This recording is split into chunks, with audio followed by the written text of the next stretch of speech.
Nouvelles technologies, univers numérique et innovation. Voici Une tasse de tech avec Alain McKenna et Pascal Forget. Bonjour tout le monde, bienvenue à un épisode frigorifique d'Une tasse de tech. D'où l'importance, en fait, de vous faire une bonne tasse chaude de tech avec nous. Alain McKenna ici avec Pascal Forget. Salut Pascal! Bonjour Monsieur McKenna, j'espère que tu t'es rétabli du CES. Moi, ça a été plus difficile. La gorge un peu enrouée oui, t'as encore. attrapé un vilain virus végatien, là. C'est pas drôle, ça. Une grosse cochonnerie, le CES flu que beaucoup de gens ont. C'est assez classique à chaque année, Tout malheureusement. Tout a eu de la chance. Moi, je m'en tire généralement. Écoute, l'édition COVID du CES, j'étais dans un avion 3 jours après, puis j'étais resté avec ma copine pour la fin de semaine. Et donc, j'ai pas eu le virus, très certainement de la COVID, que tout le monde a attrapé à Las Vegas, dans l'avion du retour. Donc, je me considérais chanceux et généralement, je m'en sors plutôt bien, effectivement. Ça fait 2 semaines, on a sauté une semaine pour justement reprendre nos énergies. Oui. J'irai pas vous faire le résumé de la situation, mais vous savez qu'on a entendu parler beaucoup de véhicules électriques chinois dans les derniers jours. Ça m'a vraiment beaucoup occupé. J'étais surpris de l'ampleur de ce sujet-là, comment les gens... Ça a vraiment créé un gros buzz partout. Ça a éclipsé tout le reste de mes sujets pour les derniers jours, la dernière semaine. Oui. Donc là, j'ai un peu mis le rideau là-dessus. J'ai une autre show chez Cogeco, Ça tient la route, qui s'occupe complètement de ce sujet-là. Ben oui, mais écoute, ça va aller rester là. Quand les gens réalisent qu'est-ce qui manque, qu'est-ce qu'ils n'ont pas, tu sais, on a l'impression qu'on a une offre fantastique de voitures électriques en Amérique du Nord avec Tesla et Tesla et Tesla, j'exagère évidemment, mais c'est surtout ça qu'on met de l'avant. Tu te rends compte qu'en Chine, BID est rendu beaucoup plus gros que Tesla, si je ne m'abuse, corrige-moi, mais c'est fou, là. Non, ils sont plus gros. Je vais faire cette déclaration-là parce qu'on a tendance à imaginer que l'Amérique du Nord est le parangon de la haute technologie mondiale, c'est-à-dire qu'on a toujours les dernières technologies, on est l'économie la plus moderne. C'est pas vrai. C'est fou, dans l'auto, dans les technos, dans la mobilité, on est rendu... Après l'Asie, des fois même après l'Europe, loin derrière. Donc, on n'est plus le marché... les Américains disent « the shining city on the hill », là, en voulant dire que tout le monde aspire à être l'Amérique du Nord. Nope.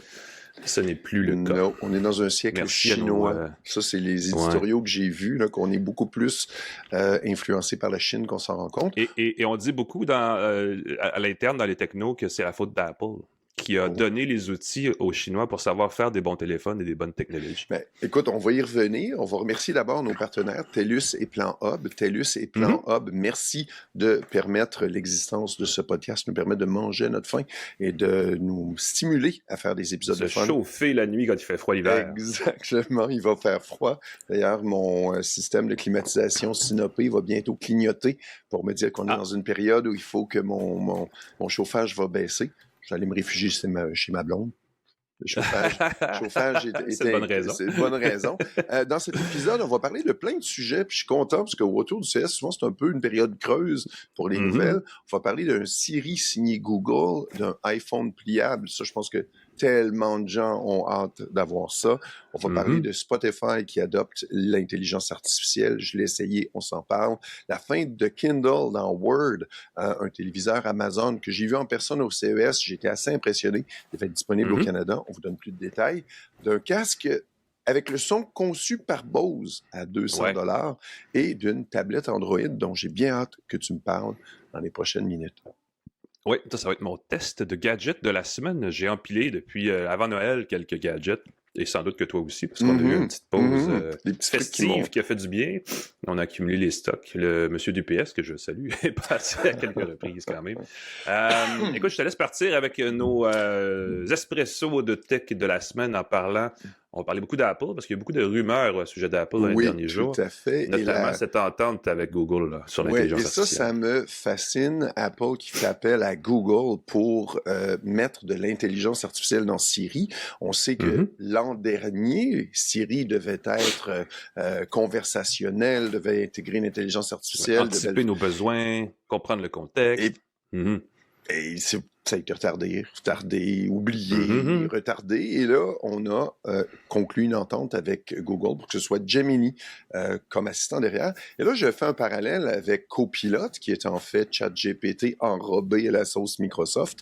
J'imagine que Siri va devenir une version enrobée de Gemini, qui va être évidemment avec des propriétés de la sécurité, tout ça avancé, assez particulier. Alors là, je me permets de faire un petit rappel quand tu disais que la technologie américaine est supposément extraordinaire. Les écrans des iPhones sont faits par Samsung, leur intelligence va venir de Google et leurs caméras, c'est des systèmes de Sony. Qu'est-ce qui reste au juste? Qu'est-ce qui est la magie. La magie. La sauce secrète. La sauce secrète. Et l'autre affaire qui est flyée, puis j'ai bien hâte de voir dans combien de temps ça va être intégré. Je viens d'échapper mon gadget de la semaine. Alain, j'espère qu'elle est robuste. On va le voir. S'il y a une fente dans ton écran, on va voir ça.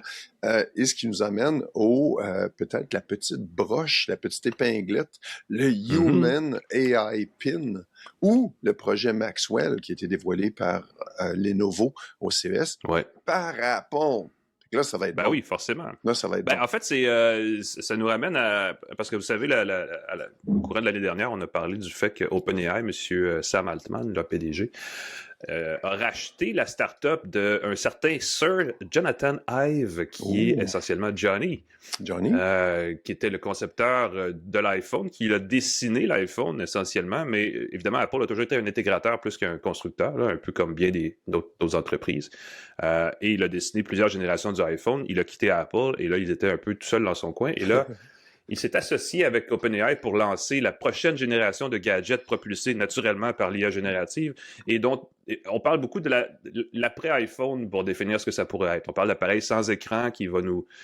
En fait, évidemment, qui va résoudre tous les problèmes liés aux technologies du moment, là, les temps d'écran, l'addiction, ces choses-là. Et là, on parle de centaines de millions de produits qui pourraient être vendus à partir de l'année prochaine, en fait de cette année. Et ça fait réagir apparemment chez Apple qui préparerait à son tour une épinglette intelligente. Donc les images et la discussion qu'on a, qui évidemment ce sont des rumeurs, il serait question d'une espèce d'épinglette à la forme imagine un AirTag, là, le fameux traceur d'Apple, avec 2 caméras, 3 microphones, un bouton pour activer, j'imagine, l'agent conversationnel et une recharge magnétique. Ce serait évidemment associé à Apple Intelligence, donc peut-être une version peinturée d'Apple, de Gemini, de Google, qui serait intégrée à une future version de Siri. Donc tout ça se met en place, là. Ça permettrait à l'assistant de voir l'environnement dans lequel vous vous trouvez, d'analyser le contexte, d'identifier des objets, donc de vous donner un peu de contexte et d'informations sur ce que vous avez autour de vous. Meta le fait un peu avec ses lunettes Ray-Ban. C'est ça. Une espèce de « Hey, tu demandes, hey Meta, qu'est-ce qu'il y a devant moi? Qu'est-ce que je peux faire avec ça? » Blablabla. Puis là, ça fonctionne correctement. Je dis pas que ça va changer vos vies, mais... Toi aussi, t'es comme, quand ça marche bien. C'est juste assez bon pour être prometteur, pour que les fabricants se garochent. Ça ne veut pas dire que nous, on va être bien servis. Ça veut dire que les fabricants, eux, ils flairent la bonne affaire. Allez savoir. Mais Apple disait déjà l'année dernière qu'on commence à penser à l'après-iPhone. C'est-à-dire que l'iPhone, la technologie dominante, c'est le mobile en ce moment. Et là, on commence à se dire, bon, on a vraiment saturé ce marché-là. Qu'est-ce qui vient ensuite? Les appareils wearables, on pensait que les lunettes, ça serait une forme de solution. Et là, peut-être que ces connecteurs-là, faute d'avoir des lunettes, évidemment, pourrait être l'autre solution. Donc, à suivre, on parle d'un gadget, l'épinglette intelligente d'Apple, qui pourrait être mise en marché en 2027. Du côté d'OpenAI, on parlait de 2026, je crois. Donc, ça va barder dans ce créneau-là avant longtemps, c'est sûr. Et Apple va arriver, encore une fois, alors que les autres technologies vont avoir été lancées. Et là, j'imagine que toujours la prétention, on a réglé les bugs, on a réglé les problèmes, ils vont arriver un peu après. Mais évidemment, ça va se vendre comme des petits pains. Et ce que tu dis, la dispersion du téléphone, j'ai l'impression que ça va peut-être disparaître plus vite qu'on l'imagine. Je vois beaucoup de gens qui laissent des messages vocaux dans leur téléphone. Les ados se donnent même plus la peine de taper. Ils s'envoient des messages vocaux. La transcription est maintenant assez extraordinaire, la transcription vocale. Fait que pourquoi avoir un appareil gros dans sa poche, à moins de vouloir regarder des vidéos TikTok, cette espèce de tendance-là, encore une fois, je pense qu'on l'exagère un peu, et le retour au téléphone bébête qui évite les distractions. Si tu as ton petit assistant, une petite épinglette, peut-être relié à un appareil dans ta poche que tu peux utiliser de temps en temps, mais ça pourrait diminuer il y a vraiment beaucoup. Très peu de gens maintenant qui parlent au téléphone, comme on parle au téléphone, le combiner sur l'oreille. Là. Donc ça, il y a vraiment une habitude là qui s'est perdue. Il y a peut-être une occasion, on va trouver un gadget qui remplacerait cette fonction-là. Les gens parlent même maintenant à leur appareil en mode main libre. Ben, il parle avec l'appareil devant la bouche, mais dans la mauvaise position, puis ça, c'est donc agaçant pour le reste du monde autour parce que c'est en mode haut-parleur. Ouais.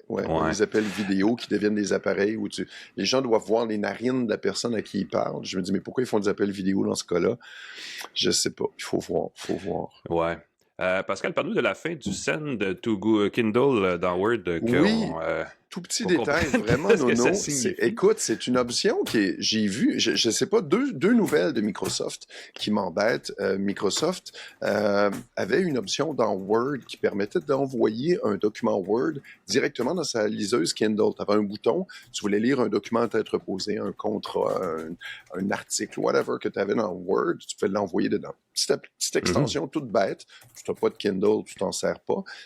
Ils ont arrêté cette extension-là. Là, j'ai comme, OK, c'est comme, dommage. Peut-être que peu de gens, très, très peu de gens s'en servaient, était quand même bien caché, il fallait le savoir.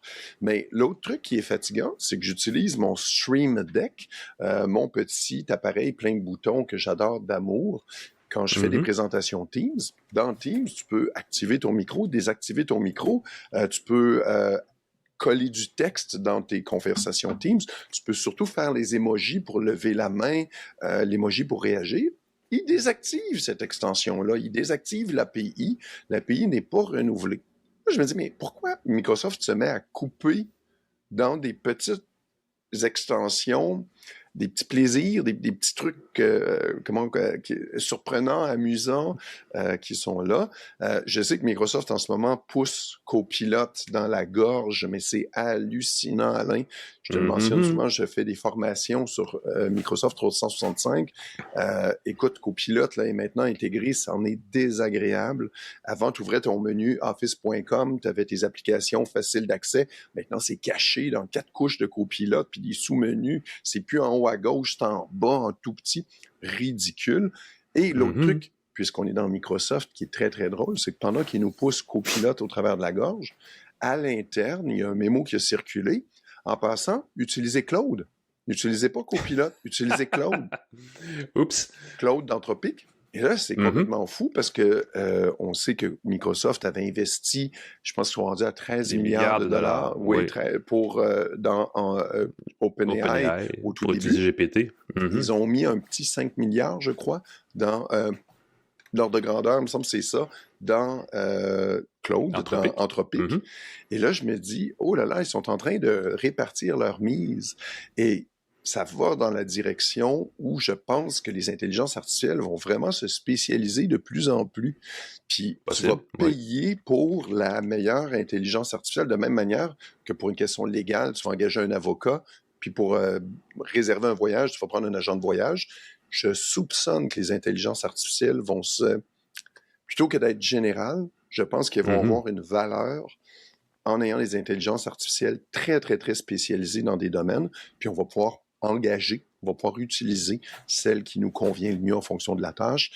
Puis c'est là que le concept de Kira de Lenovo, qui a été présenté au CES, d'espèce de concierge, de patron qui va nous dire, OK, quel employé est le mieux apte quel agent d'IA va plus... Quel agent d'IA, quel service d'IA. Est-ce que ça va être Siri? Est-ce que ça va être Copilot? Est-ce que ça va être Claude? Est-ce que ça va être ChatGPT tout court?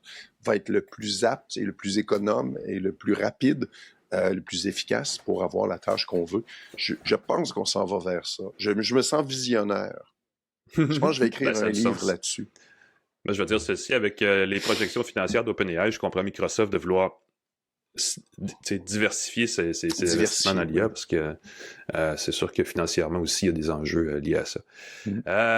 Écoute, on va revenir à Apple un petit coup parce que ce n'est plus, ça reste une rumeur, mais c'est appuyé par un rapport d'une banque américaine, Citibank, en fait, qui est évidemment un des grands groupes financiers américains, qui a lancé un rapport plus tôt cette semaine qui donne des détails sur l'iPhone Fold, en fait, qu'on devrait peut-être appeler l'iPhone Flip, parce que selon Citi, Apple lancerait son premier iPhone pliable cet automne, en septembre prochain, donc en 2026, pour le dire comme ça. Et on estime que le prix de vente sera 2000 $ américains, donc 2750 $ canadiens, à moins que le taux de change varie d'ici là.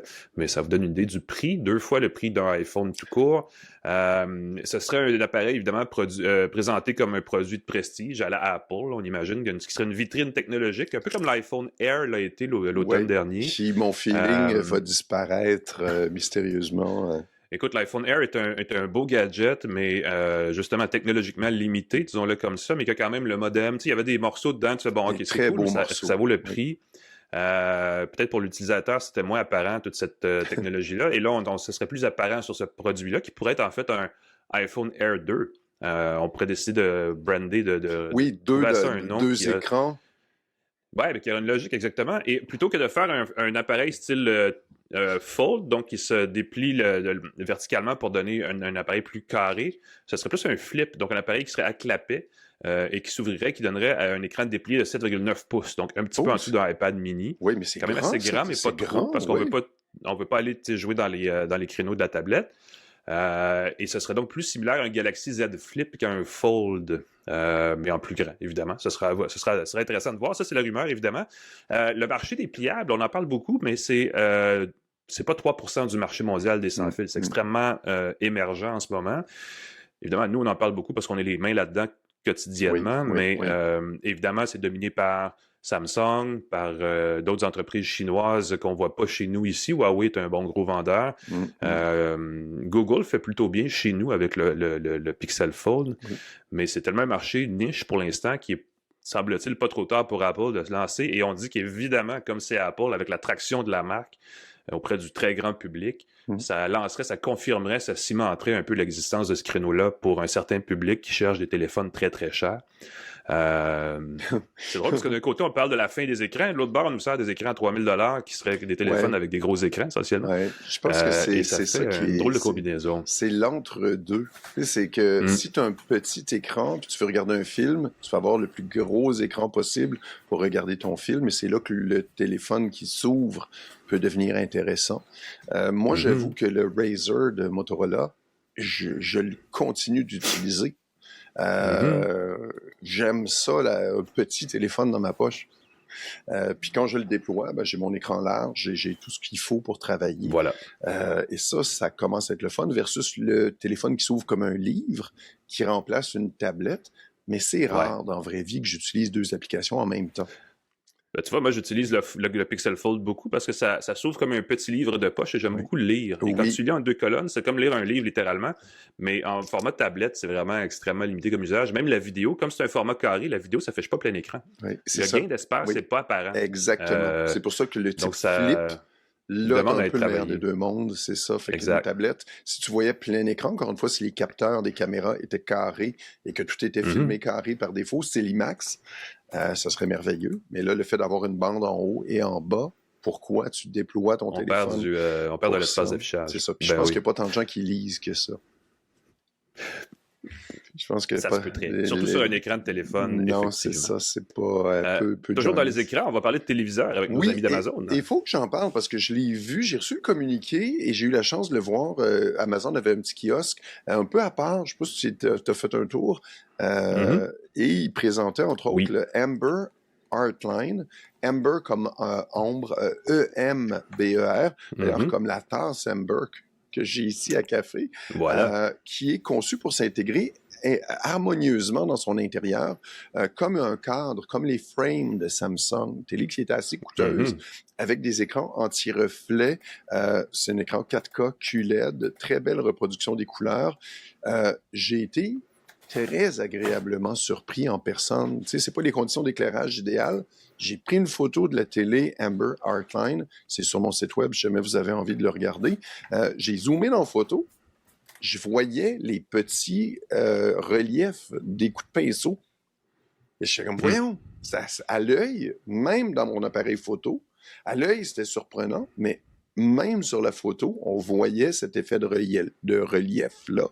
Pourtant, c'est pas une télé en 3D, mais je pense que le fait que c'est HDR10+, c'est compatible avec Dolby Vision, reproduction des couleurs très, très juste.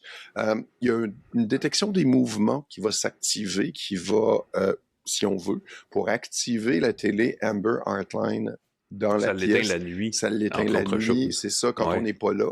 On veut pas gaspiller de l'énergie pour ça. Donc, ça va être pas pire pantoute. Et le truc qui est le fun, c'est qu'il y a 10 cadres magnétiques qui sont offerts avec la télé pour le marier à son décor. Donc, on a des cadres plus modernes, plus traditionnels, de différentes couleurs. Différentes finitions, plus différentes finitions pour que ce soit joli dans la pièce. Et je trouve que le prix est pas si cher que ça. Je vous le dis à l'œil, il faut le voir pour le croire. 55 pouces, 1249 $. Je sais qu'il y a des télés de 55 pouces. 3 fois moins cher. 3 fois moins cher. Mais de moins grande polyvalence. Mais j'avoue que dans ce cas-là, j'ai été très agréablement surpris. On peut déjà les précommander. Si jamais vous étiez tenté par les télés de frame, puis vous dites, elles sont un petit peu coûteuses. C'est quand même, au lancement, très, très coûteuses. Je ne sais pas à quel point ils sont rendus, mais jetez un coup d'œil là-dessus. Ça pourrait vous intéresser. En personne, j'ai été très agréablement surpris. Si vous avez une pièce dans laquelle vous voulez avoir des œuvres d'art agréables. Ouais, puis 55 pouces, c'est un bon format de télé. Hein. On dira ce qu'on voudra. Les téléviseurs 80 pouces, ça commence à être pas mal gros pour rien la plupart du temps. Donc, les gens les rendent. Ce que je parlais avec notre ami Thierry. Ça rentre pas dans certains appartements. C'est ça, les gens retournent la télé parce que ça rentre pas. Ils le mettent, ça rentre même pas sur le mur. Les gens se rendent pas compte que 80 pouces, c'est gros en tabarnouche. Prenez des mesures. Puis, même avant d'acheter. Si t'as pas une grande pièce, t'as le nez collé sur ton... C'est pas nécessaire. Oui, parce que c'est 1,5 fois la distance d'une diagonale pour avoir une fusion. Donc, si vous avez un écran 80 pouces, il faut vous asseoir à 120 pouces, là, ce qui est essentiellement 5 mètres et plus. Là. Dans mon petit appart, j'ai même pas ça de jeu. Ben voilà. Ben, la plupart des gens n'ont pas ça nulle part dans aucune pièce. Donc, il faut faire attention. Fait que je te On va parler... Ben oui, ben voilà. On va finir, excuse-moi Pascal, on va finir en parlant d'intelligence artificielle générative intégrée à la musique. Je parlais cette semaine de vieilles startups, pas vieilles tant que ça, mais de startups montréalaises, dont Lander, qui avait créé un logiciel de mixage assez cool et qui ont récemment fait une acquisition d'une autre plateforme pour peut-être offrir des outils de mixage basés sur l'IA. L'IA en musique, c'est assez fou, là. Si vous avez essayé les sites comme Suno AI, Udio AI, vous tapez une phrase, je vais écouter tel genre de musique avec tel genre de paroles, pouf, il génère de la musique. Oui. Spotify veut profiter de ça sans évidemment se lancer dans la génération musicale, donc ils offrent quelque chose d'intermédiaire qui m'apparaît intéressant, la génération de listes de lecture à partir d'une simple phrase, un simple prompt. Ça vient d'être lancé en version bêta parce qu'évidemment, c'est pas parfait, c'est en anglais seulement. En anglais seulement, pour mais l'instant. c'est au Canada quand même et aux États-Unis. Ouais, c'est sûr que c'est un début. On bricole là, pour l'instant. On est dans le département du bricolage, mais on parle de liste de lecture créée à partir d'une phrase qui est interprétée par un LLM, par un grand modèle de langage, selon la requête, croise avec votre historique musical et crée donc une liste de lecture unique par personne, par requête. Donc, vous pouvez même vraiment redemander 2 fois le même genre de phrase, d'un genre de demande, et vous allez avoir 2 résultats un peu différents. Et évidemment, on peut ensuite relancer la conversation pour raffiner un peu plus la recherche et la liste créée. Évidemment, on dit qu'on va refuser les requêtes qui sont moindrement pas commodes, là, offensantes, sensibles sur des sujets un peu délicats, des choses comme ça. J'ai des idées niaiseuses de requêtes qui pourraient être déplacées, mais... il faut quand même faire attention. Et il y a quand même des musiques qui existent dans des créneaux, je veux dire, audacieux, téméraires. Oui, des fois, des chansons pas pour adultes, là, des chansons avec des textes... Ben oui, c'est ça. Donnez-moi des chansons vulgaires. Ça se demande pour vrai parce que ça existe, malheureusement ou heureusement. Vous voyez ça comme vous voulez, mais ça fait partie de la création artistique. Donc, il va certainement avoir des points de friction. Mais j'aime la logique dans l'ensemble parce que les listes de lecture automatique sont toutes mauvaises à ce jour dans toutes les plateformes musicales. Je me permets de là-dessus dire que Spotify est pas pire, ça coche. Je suis toujours extrêmement déçu. Le truc, c'est qu'il faut donner à Spotify de la nourriture. Il faut lui dire, j'aime cette chanson-là. Moi, j'ai 5000 chansons à peu près que j'ai indiqué que j'aime. Fait que moi, je prends un soin maniaque. Dès qu'il y a une chanson qui me plaît, d'un style qui me plaît, je dis ça, j'aime ça. Et Spotify me génère, entre autres, découverte de la semaine, playlist du mois. Il y a plein de petites compilations comme ça. Et en général, très satisfait du résultat. Pas toujours parfait.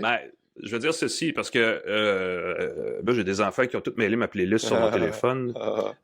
J'ai des goûts français, québécois, anglophones qui sont très disparates, qui ne se mixent pas sur ces plateformes-là. et qui ne sont pas dans une proportion qui ferait mon affaire si j'écoutais moi-même la musique, oui, donc la musique en anglais, en français. Ben oui, c'est là que tu vas avoir la vieille musique québécoise est inexistante dans ces outils-là, et ça me fait de la grosse peine. Donc j'imagine qu'en utilisant ces outils-là, ce serait une façon de l'essayer.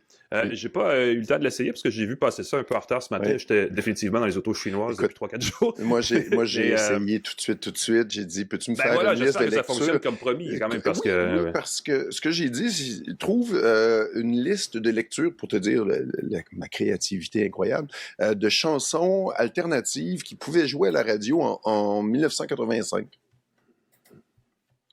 OK. Fait qu'il m'a trouvé des listes de lecture. J'aurais pu raffiner en lui disant, dans les chansons que j'aime, des artistes que j'aime. Je lui ai dit, rajoute donc un peu de Dépêche Mode là-dessus. J'ai pas regardé si chronologiquement Dépêche Mode, il me semble que c'était là en 85. On peut demander des listes aussi basées sur l'humeur, sur plein d'affaires qui n'ont pas rapport avec la musique. Genre, j'ai un gros stress, détends-moi, des choses comme ça. La promesse est intéressante. Je veux dire ceci, j'ai hâte de voir l'application. Je vais m'appliquer à l'essayer un peu plus. Moi, il y a des gens qui risquent de passer beaucoup de temps à générer des listes de lecture. Pour les activités sportives, pour animer, je sais pas moi, une soirée traditionnelle du Nouvel An, je fais un party rétro années 80. Pas de Madonna, pas telle chanson de Madonna, on peut vraiment enlever pas de chanson de plus que 3 minutes. Par exemple. On peut garder le rythme. Des fois, c'est la chanson qui tue l'ambiance, qui dure 8 minutes, là. Des fois, c'est ce que tu veux. Stairway to Heaven, qui termine généralement les soirées dansantes de quand j'étais adolescent et qui clairement tuait l'ambiance pour de bon à l'époque. On pourrait dire, finis-moi la soirée de façon plus le fun qu'avec la toune qui était toujours les parties. Et si je peux me permettre, tu parles de chansons offensantes. Ceux qui nous Hotel écoutent... California, je sais plus, mais bref, vous voyez ce que je veux dire. Ouais, une chanson plus chanson. Ceux qui veulent des chansons inappropriées, Jean-Pierre Fromage. Je répète une deuxième fois, Jean-Pierre Fromage sur Spotify. Attachez votre truc avec la broche. Moi, ça me fait beaucoup rire. Très vulgaire, très dégueu. Si vous aimez Brassens, ou vous connaissez quelqu'un qui aime Brassens et voulez le décoiffer solide, le type chante des chansons crades, mais avec le style Brassens, à son époque, était comme l'équivalent de présenter un peu de cheville pour une femme. Là. Donc, c'était vraiment extrêmement osé. Et là, imaginez on a vraiment Brassens aujourd'hui, mais vulgaire, pipi, caca, poil. C'est un autre niveau et moi, je m'étouffe de rire des fois. C'est vraiment essayez ça sur Spotify avec son IA et on vous souhaite la meilleure des chances. Tenez-nous au courant avec ça. Nous, on va de ce pas prendre une petite pause. Je vais ramasser ma tablette qui est tombée par terre pour vous en parler. Tout de suite après ceci, à Une tasse de tech. De retour à Une tasse de tech avec Alain McKenna et Pascal Forget. Bienvenue à Une tasse de tech. On va parler de nos gadgets de la semaine. Pascal, tu as ramené un florilège de petits gadgets du CES, en commençant par un casque. J'ai résumé grossièrement dans nos notes signé Bose, mais c'est pas vraiment ça. C'est ça, c'est pas signé Bose, c'est le son, la signature de Bose. C'est une compagnie qui s'appelle Baseus. J'ai eu l'occasion, tous les trucs que j'ai vus au CES ou que j'ai découvert au CES ou que j'ai essayé au CES, c'est des écouteurs qu'on m'a fait parvenir avant le CES, que j'ai utilisés dans le vol aller, dans le vol retour, et j'ai été agréablement surpris. Baseus travaille très fort. J'ai les XH1, le son est par Bose, sont moins de 200$. C'est des écouteurs qui se posent sur les oreilles. Ça, c'est le fun. Il y a beaucoup de promos. Je trouve qu'ils sont quand même d'apparence assez luxueux. Tu sais, ça paraît bien. Les couleurs sont vives. Moi, j'ai le modèle orange pétant. Évidemment, il y a le noir et le blanc qui est là, mais vous avez aussi un bleu poudre. Si vous voulez quelque chose pour vous démarquer un petit peu, c'est compatible avec Dolby Audio, iRes Audio, LDAC. 100 heures d'autonomie. Ça, je trouve, c'est quand même le fun. Ça? Je suis allé au CES, je suis revenu du CES, j'ai continué de l'écouter et j'avais encore 50% de ma batterie facile. Fait que si jamais vous voyagez beaucoup, vous vous déplacez, vous aimez pas vous retrouver, vous allez au gym. Vous voulez pas arriver au gym et faire « il manque de batterie ». 100 heures d'autonomie, pas pire pantoute. Baseus, ils font aussi des écouteurs dans les oreilles. Ils font aussi des beaux accessoires. Si jamais vous avez envie, Baseus, jetez un coup d'œil là-dessus, ils travaillent fort. Je pense que toute la philosophie chinoise d'arrêter de faire des produits pour d'autres, mais de lancer leur propre marque avec un bon branding, avec un bon support, avec un bon service derrière. jeter un coup d'œil sur Baseus. L'autre chose que j'ai découvert au CES, et ça m'a surpris, c'est une compagnie qui s'appelle BMX, comme les petits vélos de notre enfance qui permettaient de faire des cascades. Mais dans ce cas-ci, c'est BMX pour Better Mobile Experience. Experience. C'est des piles qui se veulent solid state. Des piles ça commence ça. Solid State, c'est une nouveauté. C'est des piles qui sont plus sécuritaires. Dans le kiosque, il y avait une photo carrément de quelqu'un qui avait une drill, une perceuse au travers de la pile, sans risque d'incendie. La matière qui peut s'enflammer ou exploser, il y en a un tout petit pourcentage, ce qui les rend beaucoup plus sécuritaires que les piles lithium standard. Lithium-ion, ouais. Lithium-ion standard qui peuvent exploser. D'ailleurs, dans les avions, c'est tout le temps drôle le message. Si jamais votre appareil se met à faire de la fumée, si jamais il y a une pile d'appoint, touchez pas à ça, appelez, prévenez un membre de l'équipage. Ce que j'aime beaucoup, c'est que ce petit chargeur-là, ceux qui nous regardent sur YouTube, il est compatible Qi 2. Fait que tu peux poser ton téléphone dessus pour le charger. Et le truc particulier, c'est que tu as un petit affichage qui permet d'indiquer la capacité de la pile. Fait que quand tu fais ta recharge, tu vois la capacité restante, dans ce cas-ci 94%, et ça te dit à quelle vitesse le transfert se fait. Fait que ça te permet d'avoir une bonne idée. Dans ce cas-ci, je suis à 5 watts de transfert et puis ça va te dire que tu as le output à cette vitesse-là. Et si tu charges ta batterie d'appoint, moi j'ai le modèle de 5000 mAh qui est vraiment une batterie d'appoint, c'est pas énorme. 5000, ça te donne un petit coup de pouce pour terminer ta journée. Ils ont aussi des modèles à 10 000 ampères. Ils ont un nouveau modèle amélioré de cette pile-là. Ça, c'est ce qui est déjà disponible. Jetez un coup d'œil sur leur site BMX. Je pense que c'est getbmx.com, quelque chose comme ça.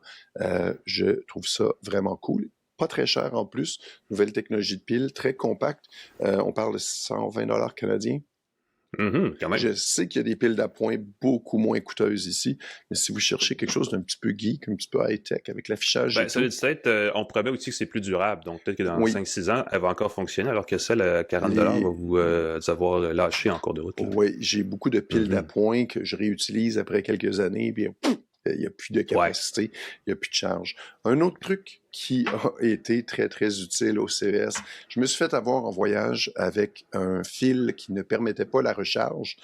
J'ai dû courir dans une boutique pour aller chercher un câble. Dans ce cas-ci, j'ai la compagnie Hyper.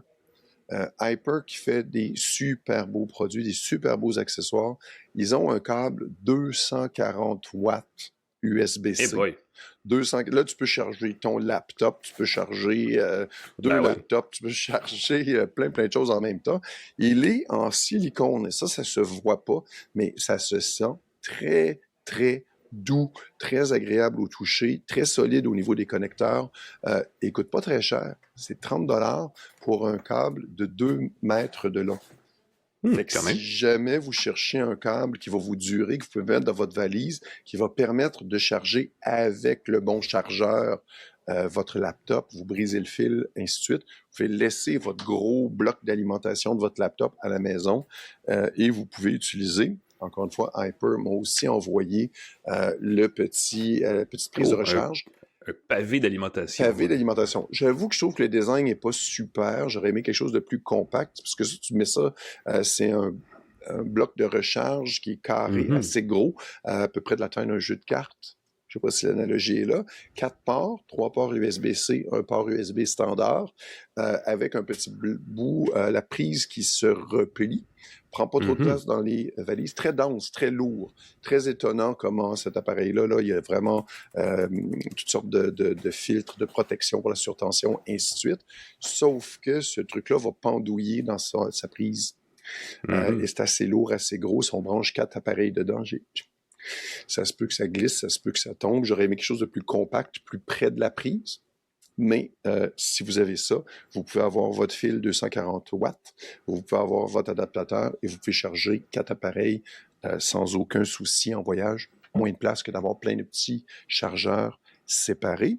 Et en terminant, je les ai pas avec moi. Tu as remarqué au CES que j'avais des lunettes. Je voulais au CES avoir des lunettes pour voir de près et de loin, des lunettes bifocales. Je commence à être vieux. J'ai besoin d'avoir, même je me suis fait opérer au laser, ma myopie, j'ai une petite myopie qui est un peu fatigante pour voir au loin. Et j'ai besoin d'un petit peu d'aide pour voir de proche. Et quand tu portes des lunettes pour voir de loin, tu vois plus de proche. Fait que constamment, quand je me déplaçais, j'enlevais mes lunettes, je remettais mes lunettes et tout. La compagnie Iris m'a proposé d'essayer, puis je fais un peu de plug là-dessus, parce que c'est vraiment une belle expérience. Il y a maintenant des lunettes qui s'appellent Apogée. Qui ont un bifocal, mais avec une transition beaucoup plus douce et beaucoup plus naturelle. Pour faire l'essai, on te met un casque de réalité virtuelle et on te fait regarder au loin, on te fait regarder de proche, on te fait regarder sur le côté et analyse comment tes yeux, comment tu bouges. Est-ce que tu bouges beaucoup la tête? Est-ce que tu bouges beaucoup les yeux? Et ils vont faire les lunettes adaptées en fonction de ça. Les essayer sur le coup, c'est très déboussolant. Si vous êtes à la recherche de lunettes à foyer multiples pour voir de près et de loin, très déboussolant, mais au CES, après quelques jours, quelques semaines d'adaptation, je m'en rendais plus compte.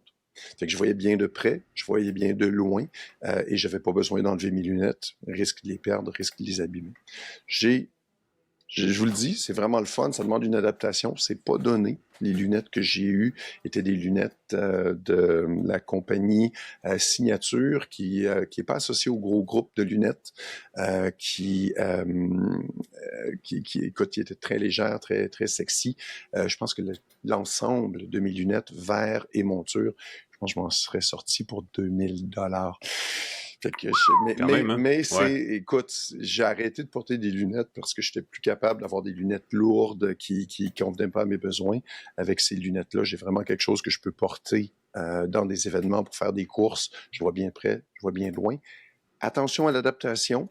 D'ailleurs, il faut que je reparle à la représentante pour valider que tous les ajustements sont bien. L'adaptation est très importante, mais il paraît que c'est beaucoup mieux que ce que c'était avant, quand on avait vraiment la partie qui voit de loin et la partie qui voit bas, parce que si la transition se fait plus naturellement quand on fonctionne. J'aurais aimé ça les porter. Elles sont très jolies. J'ai que des compliments quand je les porte. Malheureusement, je les ai oubliés dans mon sac. Tu vas prendre des lunettes pour trouver tes lunettes, c'est un peu le problème. Non, je les vois très bien. C'est ça qui est dommage, c'est que j'ai juste un peu de myopie, puis j'ai un petit peu de difficulté à voir de près. Je peux quand même voir de loin, je peux quand même voir de près, mais j'ai beaucoup, beaucoup apprécié au CES voir plus loin, mieux, plus clair, plus net, pour mieux saisir mon environnement. Merci Pascal, c'est un florilège. Je vais rajouter un gadget à la pile cette semaine. La tablette OnePlus qu'on a reçue avant Noël, mais il y avait toutes sortes d'embargos bizarres, qui fait qu'on ne pouvait pas vous en parler de façon définitive. Une tablette à $550. C'est le prix de détail de seulement la tablette. Là, il y a un étui ici, un stylet qui s'ajoute, qui font monter la facture nécessairement. Il s'agit de la tablette OnePlus Pad Go 2. OnePlus qui, écoute, a réduit beaucoup l'ambition de ces appareils depuis un an. Je ne sais pas où ça s'en va comme marque en tant que marque indépendante en Amérique du Nord. Vous savez que c'est une marque qui appartient désormais à un géant chinois qui s'appelle Oppo et que depuis 2 générations de téléphones, essentiellement, on recopie ce qu'Oppo fait avec le logo OnePlus et on n'a pas le sentiment qu'il s'en vend des tonnes. Donc, est-ce que la marque OnePlus est sur la voie de sortie? Je ne sais pas. Mais entre-temps, il y a cet appareil-là qui a été lancé en même temps que le OnePlus 15R, qui est un téléphone bon marché dont on pourra peut-être reparler prochainement. Mais des deux, c'est celle-ci qui me semble la plus intéressante des offres les nouvelles offres de OnePlus. C'est une tablette à $550, donc pas cher.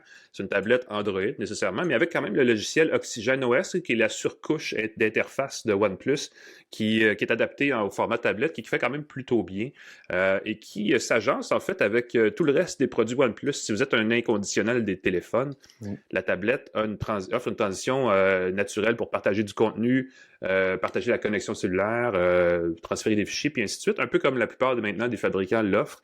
Je dis la plupart, je ne sais pas, mais au moins Samsung le fait, OnePlus le fait nécessairement, Apple le fait très bien toujours dans aussi. leur écosystème. Apple ça le fait reste évidemment très fermé, effectivement. C'est dommage qu'il n'y ait pas un standard d'interopérabilité, de transfert de partage facile. Google travaille là-dessus dans Android, mais ça fait qu'il y a beaucoup d'inconsistances. Le logiciel est rendu très fragile à cause de ça, donc allez savoir, peut-être qu'un jour on va y arriver, mais ça se travaille en arrière-coulisses. Écran de 12,1 pouces, avec une résolution de 2.4K, donc beaucoup de pixels, taux de rafraîchissement de 90 Hz. C'est pas un appareil fait pour jouer des gros jeux. On ne vise pas non plus le secteur du pro. Tu sais, la fameuse tablette pro, on n'est pas là du tout. On veut consommer, on veut lire le journal, exact. On veut lire la presse, par exemple. On a un ratio d'écran de 7.5, c'est-à-dire qu'il est très carré plutôt qu'être un format 16:9, le fameux format très cinématographique. On s'est dit, donc, nous, on veut une tablette plus carrée. C'est un appareil de consommation pour aller sur le web, pour lire des documents, pour regarder un peu de vidéos, mais vraiment pour consommer du média comme les premières générations de tablettes l'étaient. On ne veut pas tout faire. On propose quand même un stylet qui est une drôle de technologie, là, parce qu'il faut le recharger. C'est un stylet à recharge USB-C qui s'appose sur le côté si vous avez un étui, mais qui est magnétiquement très léger, c'est-à-dire qu'il ne tient pas super, super bien. Et si vous avez l'étui qui vient avec en plus, il se tient grâce à, évidemment, l'espèce de petit de rabat là, qui vient avec l'étui. Mais le rabat est il y a un peu de jeu, là. Ce qui fait que le stylet, j'ai retrouvé dans le fond de mon sac à quelques reprises. Donc, gare à l'égarement, je veux dire, de votre stylet. Ben, écoute, c'est très drôle que tu dises ça. Je cherche le mien. Fait que j'imagine qu'il est dans la cuisine, à côté de mes lunettes, dans mon pot de bebelle techno.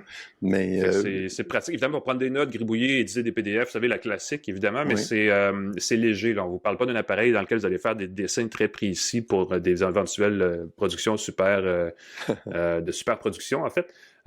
On a donc un bel écran, bonne luminosité quand même malgré tout. Batterie énorme, 8000 mAh, ça va vous durer. En veille, ça dure plusieurs jours. En utilisation, facilement une grosse journée, même plus, sans arrêt. Donc, si vous l'écoulez dans une semaine, vous allez la charger peut-être 1 ou 2 fois dans la semaine. Ça va très bien pour ça. Et ça vient avec la fameuse recharge Super VOOC de OnePlus qui va très, très vite. Donc, vous la branchez et en quelques instants, vous obtenez une très grosse capacité de recharge, une très bonne autonomie. Ce qui fait que c'est un appareil très familial, en fait. Si vous voulez un appareil tablette d'entrée de gamme, vous ne voulez pas un iPad, vous voulez un appareil Android, c'est vraiment un appareil à considérer parce qu'il n'est pas cher d'un. Il est quand même assez bien.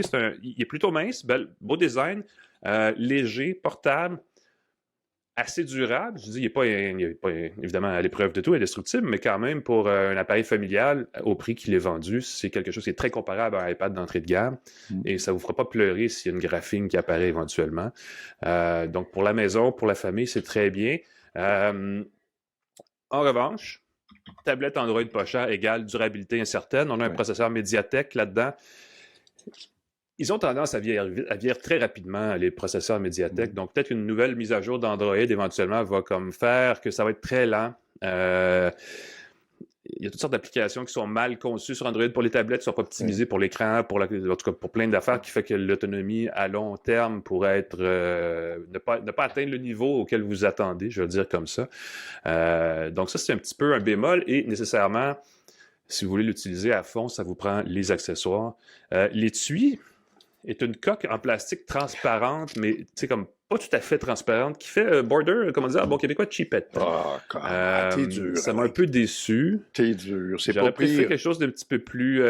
parce que si t'enlèves la coque, tu gardes juste l'écran, l'étui magnétique sur le dessus, tout d'un coup, tu sauves quelques millimètres d'un précieux espace qui fait que ça se glisse bien dans un sac de travail. Oui. Là, est une petite affaire plus encombrante, une petite affaire trop encombrante à mon goût. Apparemment, je suis très exigeant en termes d'espace.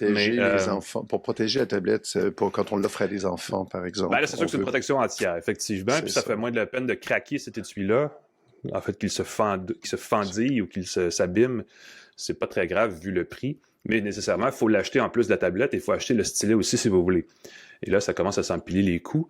Et je suis en train de télécharger, parce que j'avais oublié de le faire, mais une mise à jour qui intègre beaucoup d'IA. Donc, si vous voulez Gemini, mais aussi une surcouche de ce qu'offre OnePlus, vous avez tout d'un coup un assistant numérique boosté par l'IA générative sur cet appareil-là, qui est quand même assez bien et qui devient très intéressant. Les enfants ont adopté rapidement les outils vocaux comme ChatGPT sur leur téléphone, sur le téléphone que moi j'ai, en tout cas, sur les tablettes.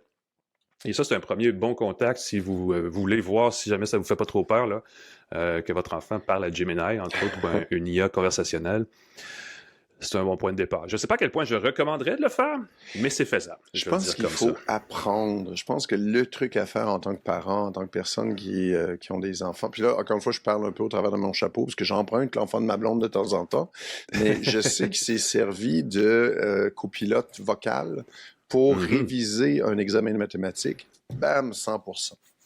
Parce qu'il ne s'en est pas servi bêtement pour avoir des réponses, il s'en est servi pour comprendre comment on fait. Puis, étonnamment, l'intelligence artificielle, je vois que tu révises, c'était fou, je vois que tu révises tes notions de géométrie Est-ce que tu connais la formule pour... Et là, il répétait, voilà, la formule, c'est cela. Est-ce que tu veux que je te donne un autre exemple? Là, comme parfait, je répète, oui, tu as bien compris, c'est ça la formule. Et là, il répétait de façon très patiente et calme et corrigeait en cas de besoin. Ouais. Et donc, voilà, quand on apprend... est importante. Et revient à dire ce qu'on dit toujours à propos de ces choses-là, parce qu'on a tendance à dire « Ah, c'est la faute aux écrans, ah, c'est la faute aux tablettes, ah, c'est la faute à l'IA », mais c'est la responsabilité des parents de bien encadrer, présenter, initier le contact pour que les enfants, s'ils ont à s'en servir, s'en servent comme du monde, parce que les gens, souvent on donne un gadget aux enfants, occupez-vous pendant que je fais d'autres choses, sans trop suivre ce qu'ils font, et là ils vont aller chercher les outils, les agents d'IA qui sont les plus malcommodes possibles pour faire la job à leur place, et là ils vont tomber dans des mauvais usages de la technologie, et c'est là où tout d'un coup on dit que c'est la faute à la technologie, mais la technologie reste seulement l'outil. L'ordinateur est notre ami. De l'humain. L'ordinateur est notre ami, eh oui. C'est un dossier brûlant, et je ne parle pas de celui de ma chaise. Référence obscure ici, mesdames et messieurs, pour ceux qui ont l'âge. Voilà, moi je te suis. RBO dans le temps, en tout cas. Téléservice. Mais voilà, donc la OnePlus, je mélange toujours le nom, OnePlus Pad Go 2, si vous voulez un appareil de qualité correcte pour le prix, de très bon rapport qualité-prix, qui a comme bémol non seulement les certitudes de la durabilité, qu'on peut quand même soupçonner qu'il va être très bonne, mais aussi l'avenir de la marque, tout d'un coup, là, on hésite à se demander est-ce qu'il va y avoir encore une marque OnePlus dans le marché dans 3 ans. Est-ce que Oppo va arriver au Canada? Est-ce qu'on aura Oppo? Auquel cas, est-ce que Oppo, s'ils arrivent, vont reprendre la charge de ces produits-là? Ça va être à suivre. Oui, parce que c'est fou comment Oppo a l'étiquette compagnie chinoise méchante, OnePlus, qui est une sous-marque de Oppo, ça c'est correct, ça passe. Fait que je sais pas c'est quoi quelques années, ben oui. Je sais pas c'est quoi les critères. Ça a été racheté avec la volonté de percer le marché nord-américain, parce que Oppo, ils sont présents en Europe et partout ailleurs. Ah oui, Oppo, c'est très, très fort. En Asie même, c'est gros, là. On voit Samsung ici partout, on voit Apple partout.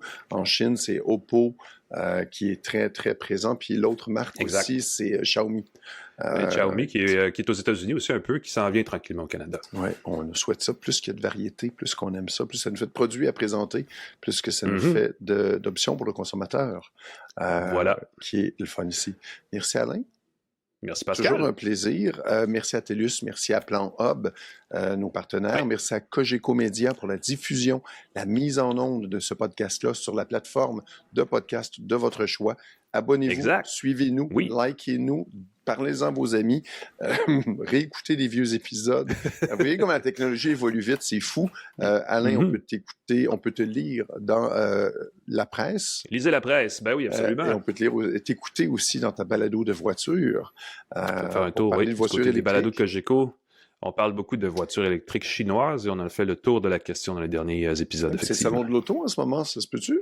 Et c'est le salon de l'auto en ce moment. Je suis là. Je sais pas, on va être un petit peu serré dans le temps pour... physiquement dans le salon de l'auto? Ben, dans à peu près 1 heure, je vais être là parce que j'ai une suite à mon premier bouquin. On en reparlera dans le prochain épisode. Mais j'ai écrit un livre « Payez moins pour vos services de streaming » l'an dernier. Et là, pour le salon de l'auto, j'ai un « Payez moins pour vous déplacer n'importe où au Québec ». Et là, je vous donne des conseils pour survivre jusqu'à 1 000 $ par mois. Ben voilà. C'est quand même pas rien. Parles-tu de communauto? Des services de voiture Ah oui, c'est le fun. Je parle de nombreuses choses, dont l'autopartage pour sauver des sous. Oui, je sais pas. Si vous entendez ceci, il est encore temps, venez me voir, je suis au salon de l'auto toute la fin de semaine, sans problème. PascalForget.com pour me lire. J'ai mis entre autres des notes sur ce que j'ai présenté dans ma chronique et puis plein d'autres petits potins du CES puis de choses comme ça. Oui, monsieur. Je vais aller lire ça. Merci Pascal. À bientôt. On vous laisse, prenez une petite laine là, pour les prochains jours. On annonce un début, ou en tout cas, c'est pas un début, mais un hiver qui, tout d'un coup, tombe dans les vraies températures d'hiver. Donc, faites attention à vous et nous, on se revoit la semaine prochaine pour une autre tasse de tech. Salut tout le monde!